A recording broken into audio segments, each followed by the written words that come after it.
I died in the year when he hated me the most, unable to bear his hatred any longer. I chose to commit suicide when the funeral home gave my ashes to Gabriel. He gently patted the urn, and for the first time that day, a smile appeared on his face. "She's so dirty her bones should be ground to dust," he said, his hands folded with a clatter. The urn fell to the ground. Yes, he thought I had killed his beloved. He had been lying in wait beside me for years, just for this moment. He stepped on my ashes and walked away, yet not long after, he came crying to the funeral home, demanding that they give me back to him. After being tortured by Gabriel for a year, I finally died when he wasn't paying attention. I secretly slit my wrists in the bathtub. Blood filled the tub, much like the day I had a miscarriage out of deep sorrow after learning the reason why he married me. Good riddance. Gabriel clapped his hands and laughed. But his bright eyes turned bloodshot as he laughed. Tears streamed down his face. I thought he must have been thinking of his late beloved. 6 years ago, she died in a car accident, and her heart was transplanted into my body. Gabriel always believed that the car accident was premeditated and that I was the one who had killed the woman he loved. So he deliberately got close to me and subjected me to endless torture after our marriage. He even intended to make my whole family pay with their lives. She had been biding his time, rising from a penniless young man to a celebrity in Bin City.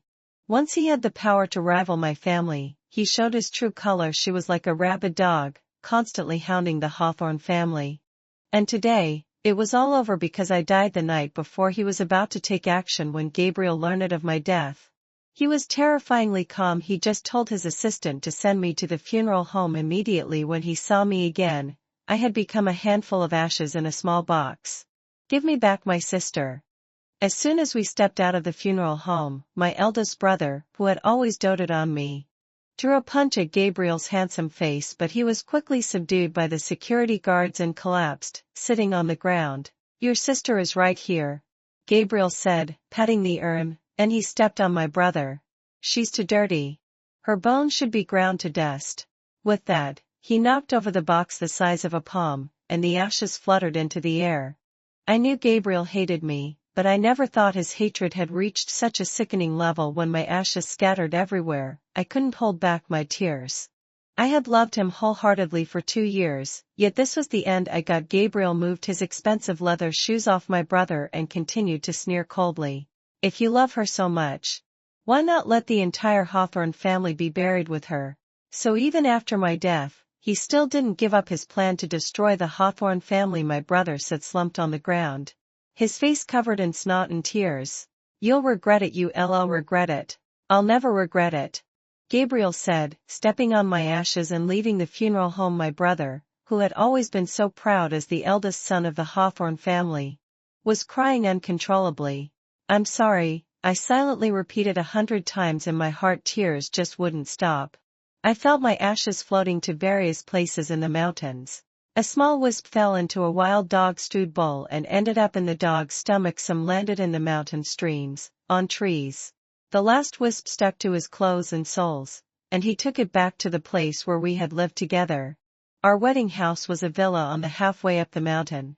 When we first got married, I thought he chose this beautiful, scenic place to help me recuperate because he knew my health wasn't good. But it wasn't until I gradually lost contact with the outside world that I realized this was also part of his plan.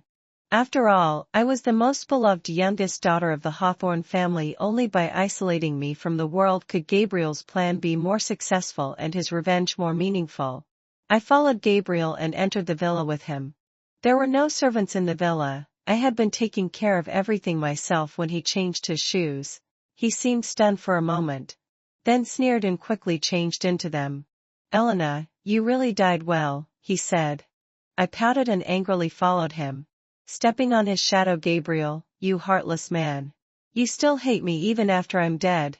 Gabriel opened the fridge and poured himself a drink. As he put down the bottle, he caught sight of a sticky note on the fridge door.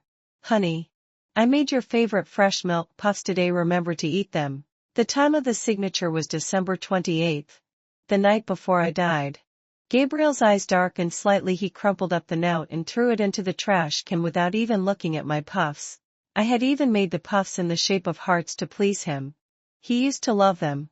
But now he didn't even bother. It seemed that liking the food I made was just another way to deceive me for some reason. After seeing that sticky note, Gabriel was in a gloomy mood. He lay on the sofa for a long time, staring at the butterfly chandelier on the ceiling.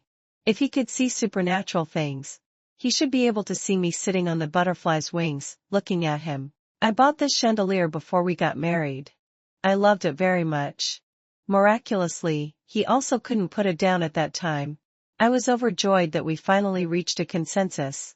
Not knowing that his beloved was named Lila once, when I was jealous after marriage, I asked him about his first love.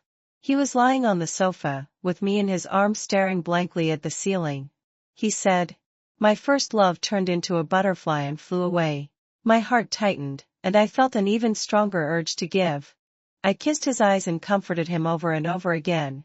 "Can I be your butterfly? My parents say I'm the most cheerful person in our family. I'm sure I can make you happy." He didn't say anything. Just held me tightly and trembled. He lay on my chest, listening to my heartbeat. His hands gripped me tightly. Even though it hurt, I didn't ask him to let go because I mistook his hidden hatred for being touched by me. Falling in love makes one lose the ability to distinguish right from wrong. I deserve what happened to me later at his hands. After about an hour, Gabriel finally made a further decision. I didn't plan to follow him, but it seemed that I could only stay within 1 meter of him. I stood at the bathroom door, listening to the sound of water inside. A minute later, the sound of bottles and jars falling to the ground made me suddenly feel a chill down my spine. I flew open the door and saw Gabriel with blood-red eyes facing the scarlet in the whole bathroom. There was finally a slightly twisted look on his face. I died so unexpectedly. There was no one else in the villa. If Gabriel's assistant hadn't come back to get the documents, my death wouldn't have been discovered so quickly. From my death to being cremated, it was only a dozen hours. Everyone had overlooked that the place where I died hadn't been cleaned up. So the bathroom that Gabriel saw now was like a proper murder scene. "Elena!" He roared at the air. The shout almost made my soul leave my body again. "Why shout so loudly?" I mumbled aside. After my body went limp, I sank into the bathtub. It wasn't that dirty outside. Couldn't he clean it up himself? But Gabriel obviously couldn't hear my mumbling and had no intention of cleaning at all. He was so angry that his whole body was shaking. He immediately took out his phone and called his assistant, not even noticing when the bathroom door opened. "Find me another house right away, I'm moving out tomorrow." After that, he smashed the phone hard, and the phone broke into pieces at once. I had never seen Gabriel this manic before. That was a close call. I patted my non-existent heart, trying to calm myself down. After Gabriel left, I crouched down masochistic ally and stirred the blood water in the bathtub. This was the second time I had seen such a scene. The first time was when I accidentally found out that Gabriel married me just to take revenge on Mate. That time, I was in a daze and accidentally fell into the bathtub. Blood flowed out, and the little life that I had just known about was killed like this. The second time was when I committed suicide. I passed out relatively early and let the blood flow. I never thought that one day I would see such a tragic scene with my own eyes. "Gabriel." I looked at his back. "If one day you find out that her death wasn't because of me, will you regret it?" Gabriel and I spent an extremely difficult night in this house. The next day, he woke up early, changed his clothes, and walked to the back mountain on foot. I heard him call his assistant in order to clear everything here. He didn't want to see anything that belonged to me anymore. Actually, I didn't think Gabriel would move out of this villa, because his first love, the one who turned into a butterfly and flew away, was buried in the back mountain of our villa. "She's dead." Gabriel crouched in front of the grave, his fingers gently caressing the tombstone. There was a photo on the stone. The sweet-looking girl was smiling vividly and heartily. Unfortunately, her life stopped forever at the age of 20. "I finally avenged you," he said obsessively, and then stared blankly there for a long time. I don't know why, but Gabriel was particularly prone to being in a daze now. It was as if his whole being had been emptied, and he had lost his soul. Of course, I didn't think it had anything to do with me. I guessed it was just the sense of emptiness after achieving his long-sought revenge. In the past few years, he had lived relying on his hatred for me. Now that I was dead, it was reasonable for him to be a bit slow-witted.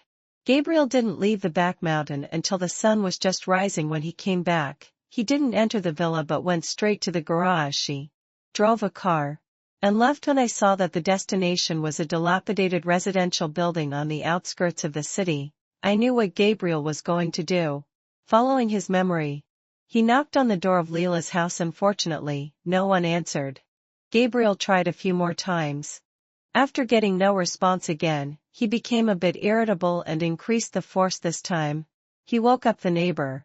Damn it. The neighbor's voice stopped, and he looked at this former poor young man in disbelief. He now looked like a big boss. So the neighbor swallowed his swear words. Where's this family? Gabriel asked coldly. This family? The neighbor showed a look of contempt and rolled his eyes. They went to live a good life with the money they got from selling their daughter's life. Gabriel's brows furrowed slightly, as if he couldn't accept such straightforward and vulgar words. Where did they go? I don't know. Why are you questioning me? Who are you? The neighbor started to look at Gabriel unhappily. I'm their daughter's boyfriend. Yo! A glint of gossip appeared in the neighbor's eyes. They're the boyfriend who was fooled by Henry. What a pity that little Lila was born into the wrong family. She was traded by her heartless parents like that. My heart skipped a beat, and I immediately looked at Gabriel's expression. Gabriel's eyes were wide with rage. After a long while, he gritted his teeth and squeezed out a word, traded. On the way back, Gabriel drove at an unprecedented speed. His face was also unprecedentedly gloomy. Before, I just firmly believed that his first love's death wasn't caused by me. But I really didn't know how many hidden secrets there were. Gabriel drove all the way at full speed and finally stopped at the gate of my house. The former Hawthorne villa had become much more desolate. Gabriel walked in and didn't even see a servant. Gabriel, you still dare to come? My brother grabbed his collar and punched him. Get out of my way. Gabriel looked like a demon. I don't want to fight with you today. Tell me, where did Elena's heart come from? Where did it come from? My brother laughed maniacally, and in a fit of desperation, he reminded him. Of course it came from your old lover. After that, he swung his fist at Gabriel again. The two big men fought with red eyes. I was at a loss on the side, unable to persuade or pull them apart. Stop! A familiar voice sounded in my ears. And I almost burst into tears immediately. Father had aged a lot, and his voice had become much more hoarse. He took out the surgical contract from a few years ago and a donation contract I had never seen before, and threw them in front of Gabriel. Elena's heart was donated through legal channels. I gave the family 10 million as a token of gratitude afterwards. All the procedures are here. What else do you want to ask? It's impossible. Gabriel's hands trembled as he flipped through the documents, and his face grew paler. I stood nervously beside him, not knowing how to face this reversal. Of course, I was happy that I was innocent, but who could compensate me for the suffering I had endured in the past year? I don't believe it. I don't believe it. Gabriel seemed to have lost his mind, just muttering this sentence. Moments later, the ringtone of the mobile phone rang in a timely manner. Gabriel. The assistant on the other side sounded hesitant. We found the lady's prenatal checkup report. Only the doctor and I knew about my pregnancy at that time. Gabriel and I hadn't had a falling out yet, and I was head over heels in love with him. To maintain a sense of ritual, I didn't tell him about it immediately. I planned to give him a surprise on our first wedding anniversary, but that day, I waited alone with the cake for a long time, and he didn't come back on that thunderstormy day. His phone couldn't be reached at all. I felt sad and panicked, holding my phone and praying for his safety. I didn't wait until 12 o'clock at night when he came back reeking of alcohol. Lila. He lay on the sofa, muttering to himself, staring intently at the butterfly on the ceiling. I thought he was drunk and confused, so I went up to help him. Honey, wide up to help him. Go inside and rest. You're not Lila. Of course I'm not. I'm Elena. I replied softly, but this answer of mine seemed to hit his sp. That pushed me suddenly, and I stumbled and fell onto the sofa. Honey. Gabriel had never been so rough before. I almost burst into tears. He was half sobered up, looking at me hazily. Moments later, he fell down heavily again. I endured the sadness and took off his coat. Amid his mumbling of Lila, I saw a photo fall out of the inner pocket of his coat. That was the first time I saw his first love. A girl with a charming smile, looking extremely sweet. On the back of the photo, there was a promise they made when they were young: Gabriel and Lila will be happy forever. At that moment, I felt like I had been struck by lightning. Why Gabriel loved butterflies, why he was thinking about them even when he was drunk.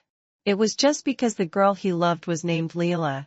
I didn't tell anyone about what happened that night. The next day, I hired a detective to investigate these things thoroughly. When I saw that the death time of the girl named Lila was the same as our wedding anniversary, I felt as if I had fallen into an ice cellar. The girl's whole life was on those few thin pieces of paper in my hand. Her heart was still beating in my chest. I finally couldn't control myself and burst into tears, crying my heart out on the table. At that moment, I finally understood why Gabriel had married me. When I was in a daze and fell into the bathtub, I didn't even notice the continuous flow of blood. By the time I called for help, the baby had left me forever. When I dragged my sick body home, I only saw Gabriel sitting leisurely on the sofa. In his hand, he was holding the information I had found about his lover. From that night on, Gabriel dropped his disguise. He insulted me crazily, locked me in the villa, and prohibited anyone from communicating with me. He confiscated my phone. Every time my father or brother called, I could only answer under his surveillance. He said I had to atone for my sin because I had deprived the life of the person he loved. Without my knowledge, he had hated me so much that he wished I had no place to be buried later. He did it. But why wasn't he happy? Now Gabriel was holding the prenatal checkup report, so angry that his whole body was shaking. It was written that the pregnancy was 7 weeks, and the fetus was no bigger than a peanut sprout. It was hardly visible in the black and white ultrasound image. That was my child. And I could feel his heartbeat, but Gabriel couldn't. Why was he also so sad that big teardrops fell on the paper? Wetting the last image of the child. Go find the Vaughn couple. Gabriel gritted his teeth and gave the order to his assistant. Perhaps he still couldn't believe that the truth was actually contrary to what he thought, and he had to dig up the past to the bottom. I regarded his behavior as asking for trouble. One injury was already hard to heal, and he actually wanted to hear the truth again. The person was already dead. What was the use of giving me back my innocence? I sat beside him, sighing. If only he had woken up a little earlier. I definitely wouldn't have loved him. And I definitely wouldn't have ended up dead. But I knew that the relationship between him and me was like a difficult puzzle. There was no solution except to fight to the death. The Vaughn couple hadn't gone far. They bought a villa in another city and lived a life of nouveau riche. When Gabriel came to their door, they were so scared that they didn't even dare to breathe. I want an explanation from you about Lila donating her heart 2 years ago, Gabriel said through gritted teeth. The Vaughn couple's faces darkened. They probably knew that since Gabriel came to their door, he must have known something. She's just a girl. It's her honor to be able to contribute to the family. With a snap, a chair hit Lila's father. Gabriel seemed to have gone crazy, throwing things at him desperately. She's your daughter. She's your daughter. I watched coldly from the side. Gabriel himself came from a poor family, but he was a boy. He didn't know that in the hearts of some people, a daughter was not as valuable as a few $100,000 or even a few million. Gabriel beat the Vaughn guy to a pulp under coercion and bribery. They finally told the whole truth about what had happened a few years ago. The Vaughns were poor, with a daughter and a son. The 2 children were close in age and both at the stage of going to school. One time, when the couple came out of the hospital, they happened to overhear the doctor worrying about my situation. Then they came up with a plan. They faked Lila's car accident and donated her heart to me through an intermediary, getting $10 million in compensation from my father. With all the truth coming to light, Gabriel dragged his tired body back to the villa on the halfway up the mountain. This time, he was no longer calm and composed. The villa had been basically emptied, and all traces of my life were gone. He lay back on the sofa. Only that butterfly chandelier could barely bring back some memories for him. In fact, after learning the truth, we had a period of days filled with both love and hatred. He treated me with gritted teeth on one hand, and on the other hand, he comforted me when I was hurt. I couldn't figure out his mentality, so I was always very cautious. We continued to be husband and wife in a twisted and despairing way. Now, I could feel my body gradually disappearing. Perhaps it was because of my deep-seated obsession that I was able to stay now that my grievances had been cleared. I had no more obsessions. So it was natural that I shouldn't exist anymore. Tomorrow is the 7th day after my death. I hope tonight is the last night I accompany him on this last night. It seemed that nothing happened. Gabriel went to take a bath as usual, and I sat not far away fiddling with a pot of flowers that I loved the most during my lifetime. Elena. I suddenly heard him call me. My body stiffened for a moment. It was not until there was no second call that I let out a sigh of relief. Gabriel had forgotten to bring his clothes. In the past, as soon as he called, I would send them to him and reply with a sweet honey. Now, only the empty air responded to him. I didn't push open the door but stood at the door, feeling glum. I knew that him calling my name was just a withdrawal effect. When a person gets used to another person's existence for a long time, they will feel uncomfortable all over once they lose that person. The name he blurted out was just a symbol. He didn't really want to see me. After figuring this out, I kept fiddling with my flowers and plants. If Gabriel came out at this time and saw the plants shaking without wind, he might think there was a ghost. That would be fine, I thought. I could still scare him. But an hour later, he still hadn't come out. I got a bit anxious after enduring for a long time. I finally pushed open the door. He was lying in the bathtub with his eyes closed, as if asleep or more like dead. I stood by his side with a complicated mood, thinking about whether to watch him die or call the police. But unexpectedly, he opened his eyes. "Who is it?" he shouted towards the door. Taking a bath in a house where someone had died and the bathroom door suddenly opening, it looked like a horror movie no matter how you looked at it, but Gabriel didn't seem scared at all. Instead, he called out my name. I stood there awkwardly, glad that he couldn't see me. My eyes randomly glanced around, and I saw that he was tightly holding the hair tie I had left in the bathroom during my lifetime. At night, there were many winds in the mountains. A gust of wind blew in, bringing a sudden chill. Even I, a person without a physical body, couldn't help but feel a shiver. Gabriel seemed to wake up. He didn't call out anymore. He silently put on his bathrobe and went back to the room as usual. Gabriel would have a cup of warm milk before going to bed. I had always done this for him. He was already lying in bed, but by the time for having warm milk, the milk still hadn't been brought. I watched helplessly as he irritably threw off the quilt and went to the kitchen himself, making a lot of noise. Then he came in with a cup of slightly yellowish milk. Gabriel was really silly. He even burned the milk. After saying that, I felt sad again. The first time I heated milk, I also burned it. But Gabriel didn't mind at all and drank the whole pond. He also said it was caramel-flavored milk. I smiled happily and exchanged a caramel-flavored kiss with him, determined to be happy with him for a lifetime. The past is unbearable to recall. I walked out of the room in silence. Not long after, a crisp sound came from the room. I hurried back to check. In the few minutes I was away, Gabriel seemed to be in a fit of rage. He threw the cup of milk on the ground. The cashmere carpet was wet in a large area, and the glass rolled under the bed with a gurgling sound. "What a bad temper," I commented. Gabriel took a long time to calm down. His heaving chest finally became still. He condescended to squat down and lie on the ground to pick up the glass. His long fingers kept groping. Instead of touching the glass, he touched a rectangular box. My heart instantly rose to my throat. No, I kept pulling at his hand, but it was of no use. Look. Let my secret be an eternal secret," I shouted, but he couldn't hear me when he pulled out that tattered box. I knew it was over for me. Gabriel frowned and opened the box. The first thing he took out was a half-knitted small piece of clothing. There were no cats or dogs in our house, so it must have been prepared for my unborn child. At that time, I had just found out I was pregnant and happily bought wool to learn how to knit a sweater from bloggers online. Although it was knitted crookedly, I was very interested in knitting a small blue butterfly. I thought Gabriel would like it too, but I didn't expect that less than a month later, my beautiful dream was shattered.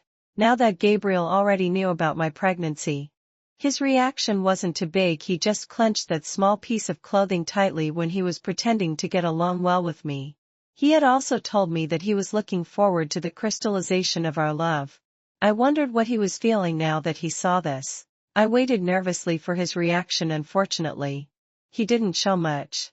He just silently let go and neatly folded it, Then he continued to rummage through the box. There were several basketball game tickets neatly stacked in the box. On them was printed his photo. He was taken aback and took out each one to look at with different dates. I had never missed a single game he participated in. I had never told him about this. In college, I watched many of his games. He wore a white and purple No. 7 jersey and was the tallest and most handsome on the court.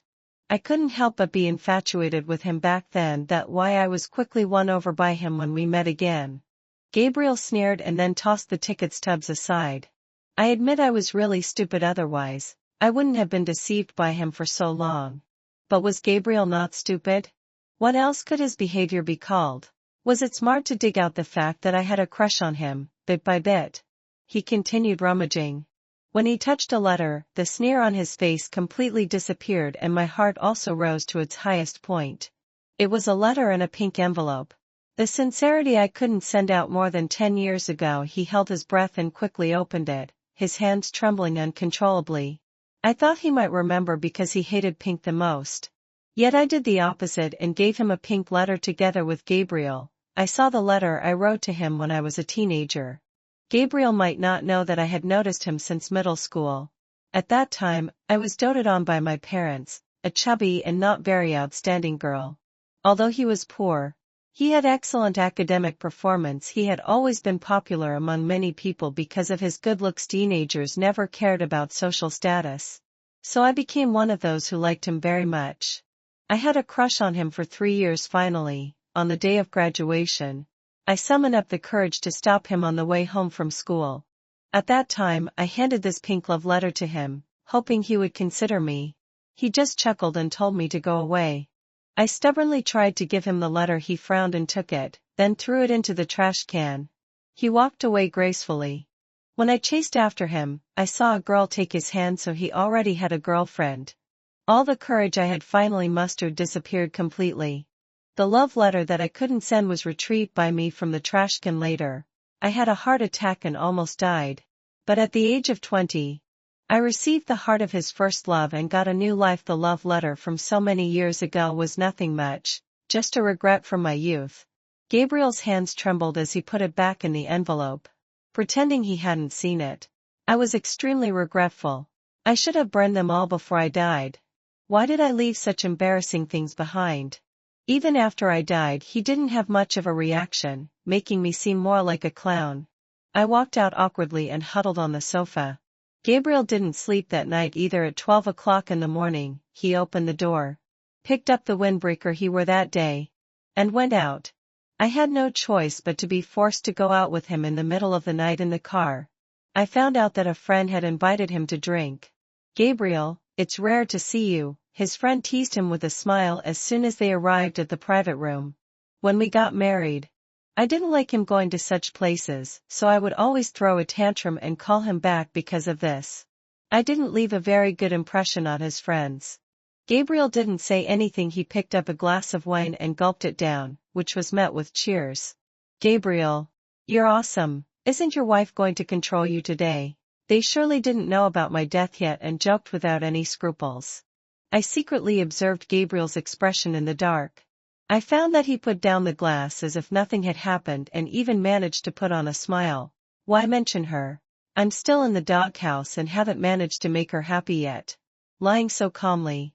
I finally understood why he could achieve so much at a young age. In fact, he could have casually said that she was dead and not to mention her anymore, so as to avoid the teasing that followed. But he didn't say it. As a result, when his friend kept asking later, it almost led to an embarrassing situation. "Although your wife is strict with you, she really treats you well. Listen to your brother's advice. Couples should make up after a fight.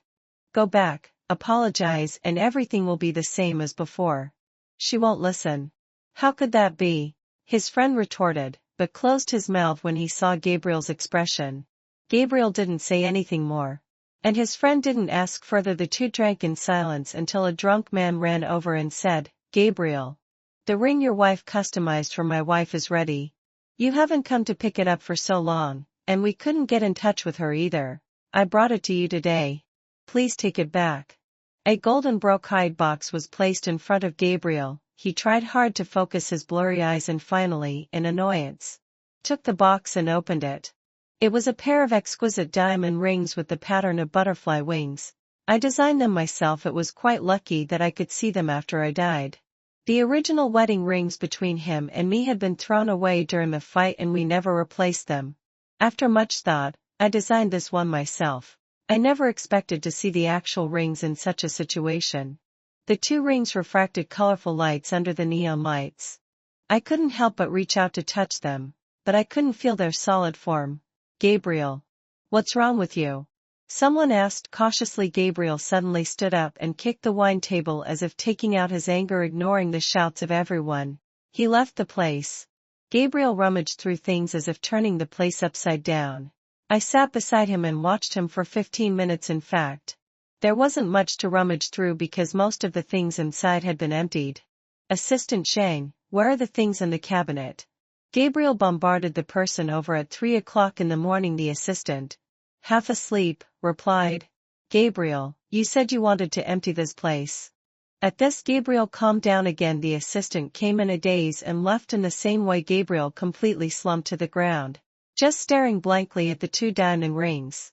It's impossible, Elena. Don't you think you can still affect me after you're dead? He wrongly accused me. I was so angry that thinking about his crazy behavior, I felt even weaker. I really wanted to know what he was looking for. But I couldn't ask, so I could only sit on the ground with him. He seemed to have lost his mind, his eyes fixed on the two rings as if trying to see something extraordinary in them. After a while, as if remembering something, he suddenly rushed towards the kitchen. The things in the fridge hadn't been dealt with yet. The puffs I made in the shape of hearts were stuffed in the corner without even tasting. One could tell they were expired. The heart shape was no longer recognizable. And the cream had a sour smell, but Gabriel didn't seem to notice. He stuffed the puffs into his mouth, mouthful after mouthful. When he couldn't stuff anymore, he ran to the sink and vomited. I was shocked and dumbfounded. Then I heard him shout my name harshly. Elena, you're not allowed to die. I never thought that the mindless post-death stories I read online could become real in the middle of the night. Gabriel went to a landfill. One billionaire president rummaged through the garbage pile like a beggar. Together with his subordinate, she said he was looking for two rings. 3-carat diamonds with our names carved beside them. From the description, they were our wedding rings. We threw them into the pond at the door during the fight. I don't know when he picked them up and put them away. Gabriel. We found it, the staff, as if finding a life-saving straw, presented it to Gabriel. Gabriel's hands trembled as he took it. I gritted my teeth and blew a breath. He lost his grip, and the ring rolled into the sewer. No, he went crazy, trying so hard to pull at the sewer guardrail to get it back. I was even more astonished. I was already dead. What was he pretending to be affectionate for? That night, the news of Gabriel making a ruckus at the landfill spread everywhere, but he himself didn't care at all holding that ring. He fell asleep by then. There were less than 12 hours left since I left this world at 9 o'clock the next morning. As soon as the funeral home opened, Gabriel appeared at the door with a long stride. He walked towards the director who was opening the door. Tell her I've forgiven her. Huh? The director was confused, but his professional demeanor made him hold back the urge to look at Gabriel like he was crazy. He just put on a smiling face. Who are you talking about? Where's Elena? He grabbed the director's collar tightly. Probably because the incident of him scattering the ashes was so shocking that the director remembered this name very well. Elena was cremated on the 29th of last month. I've already given you her ashes. It's impossible. She's not dead at all. Gabriel's eyes were wide with rage, demanding that the funeral home give me back to him. I watched and laughed. In a few more hours, even my soul would disappear, yet he was still asking the funeral home to give me back. This farce ended with the mediation of the security guards. Gabriel started wandering aimlessly again. Eventually, he wandered back home. I really couldn't imagine what he was feeling or thinking. And why did he think I wasn't dead? I just felt myself getting lighter and lighter, so light that a gust of wind could blow me away. Gabriel paced restlessly around the house, calling my name in every corner. When he got no response, he started smashing things here and there. When there was nothing left to smash, He seemed to come to his sense. She called his assistant, and made a request that made me curse him for being crazy. Why else would he ask the assistant to find a reliable Taoist priest for him as quickly as possible? The person he wanted came quickly. I heard this Taoist priest was really powerful. He could understand the yin and even talked to me as soon as he came in. He waved his whisk around Gabriel. It was ridiculous that I was standing right next to him. But he didn't even notice me. What kind of Taoist priest was this? Little friend. There is an old acquaintance by your side, the Taoist priest said. Gabriel's face darkened. I stopped nervously. However, she doesn't want to see you. There's nothing I can do about it. The old man said. Huh. This old guy really understood me. Why doesn't she want to see me? She still has unfulfilled wishes. In this question and answer session, the old man guessed my thoughts so clearly that I almost thought he was a spy sent by my brother. Gabriel stopped talking. Not until the old Taoist priest left did he tell his assistant to restore all of Hawthorne's industries. This was really a great surprise to me. If I had to say I owed anyone, it was definitely my family. Now that my wish was fulfilled, I could leave in peace. There was less than an hour left. I had fulfilled all my wishes. By then, I should be able to disappear, right? Leave this world. And if I'm lucky, I can be reincarnated and start a new life. I was looking forward to this day. I hoped I would never meet someone like Gabriel again in my life. This time, death was more acceptable than the last time. I could even happily say goodbye to the flowers and plants one by one. Gabriel had just finished arguing with my brother on the phone. They had a fierce argument, but at least they had dealt with everything. My brother demanded to bury me in the Yan family's ancestral grave. Gabriel said he was dreaming. Even if I was dead, I was still his. I let them argue because my ashes had been scattered in the mountains and forests. No matter how capable they were, they couldn't suck my ashes back bit by bit. It didn't matter where I was buried. What was important was that I was already free. I happily sat on the sofa, crossed my legs and quietly waited for my second death. I even lay on the table to drink tea, unaware that Gabriel's eyes had changed from dazed to shocked. I was fiddling with the small teapot, about to give it a squeeze when someone grabbed my hand. Elena. I turned my head in astonishment. I saw my hand taking on a solid form. I looked at myself in disbelief, and at Gabriel, who was tightly holding my hand. That Taoist priest really had some skills. When my wishes were fulfilled, Gabriel could actually see me. He hugged me like a madman, with such force that it seemed he really wanted to crush me into his body. Elena. You're back on tea leave. Please don't leave. Okay. Although I had guessed that his feelings for me had changed, when the word love came out of his mouth, I was still shocked for a long time. Do you even dare to say you love me? I pushed him away. But I don't love you anymore. Gabriel froze. His bright eyes filled with tears so he could cry too. So when he cried, he was no different from me. His tear-filled eyes were like a sluice-open reservoir, continuously gushing out tears. This was the first time I saw him cry. And without accident. It was also the last time. I'm already dead, I reminded him mercilessly. You're not. You're back. He was obstinate, holding my hand and starting to cry bitterly in front of me. He said he loved me and never wanted me to die.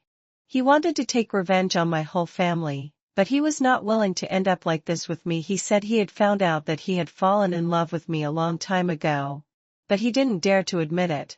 Love and hate were just a blink away. After the hatred was gone, there was only endless love left. I just let him hold me. Not saying a word. Gabriel cried for a long time. And there were less than 2 minutes left before I disappeared. He somehow took out the ring I had customized and pleaded with me through his tears. The ring, I've received it. Can I put it on you? Facing his show of weakness, I found that I still couldn't ignore it. After thinking for a few seconds, I readily agreed. Okay, I said, smiling and stretching out my hand, wearing my gentlest smile. Gabriel sniffed, gently kissed my hand, and then made other movements. He shakily put the ring on my hand. It was just a little bit short of reaching the base of my finger, but my body couldn't hold on anymore. Gabriel? I said in his ear. No, he lunged forward. But I smiled and vanished into nothingness in front of him. The ring, shining brightly, fell to the floor. Elena. Gabriel cried heart-rending lie, no longer as high-spirited as before. He rushed forward desperately. He wouldn't have feared even if it was a cliff. Fortunately, the bodyguard was quick-witted and prevented a tragedy. I knew he would never forget me. Although it didn't matter much. I just hoped he could treat my family well with the guilt towards me. I completely dissipated in this world, following the wind, the river, and the rain to travel around the world from then on. Wherever I went, I could leave my mark. When we were in love, I told him I wanted to travel around the world. But I never thought I could only achieve it after my death. At the last moment, I heard him say he loved me again. I heard it. But I didn't respond. I just smiled and turned into a wisp of breeze. That breeze blew through Gabriel's fingers, which was my last goodbye to him. Don't die. I love you. He mumbled like a madman by the cliff. So this was also the year he loved me the most. Unfortunately, I was already dead.